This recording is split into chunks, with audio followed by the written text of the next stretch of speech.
You don't walk away from a homicide. You don't walk away from seeing somebody's life being taken. That stays in your reel in your mind. How do you take care of yourself when those things happen? It's called the Power Training Program, and that stands for Peace Officer Wellness, Empathy, and Resilience Training.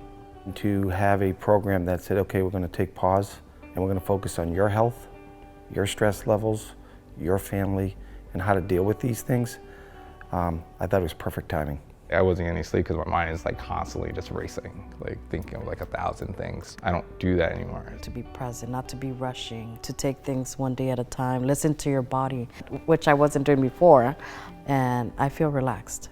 I notice a difference. For me, I think it was the meditation and breathing, which kind of forces you to be present. The mindset of being present, for whatever reason, slowed the game down. I didn't believe in stuff like that. I didn't really, honestly, I didn't. But when we did it in the classroom and I saw how it helped me personally, I was like, oh crap, there is something to this. As police officers, you know, we're tough guys, tough girls. We see so much and we just push on through instead of dealing with that trauma, instead of dealing with that stress that we're very unaware of. So now I'm very aware of it, and I want to talk about these things.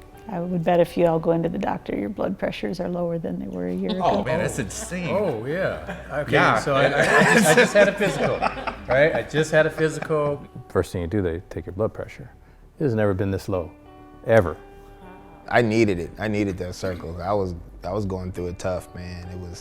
That was the worst year for me being on the job. You take it home and there's only so much you can put on your wife because you don't want her to have to deal with that stuff. I found that my colleagues are dealing with the same things that I am. I've lost a lot of friends to suicide, a lot of police officers, and I think if they would have had something where they could have been able to vent or talk about things or better express themselves, I think, you know, things could have been different. It is unconscionable to ask these men and women to give so much of themselves to a career that protects the public safety and to not resource them with the tools to be able to take care of themselves along the way. We all wish we had this earlier in our careers and stuff. It probably would have saved marriages and things and stuff like that, that normally the collateral damage of the job.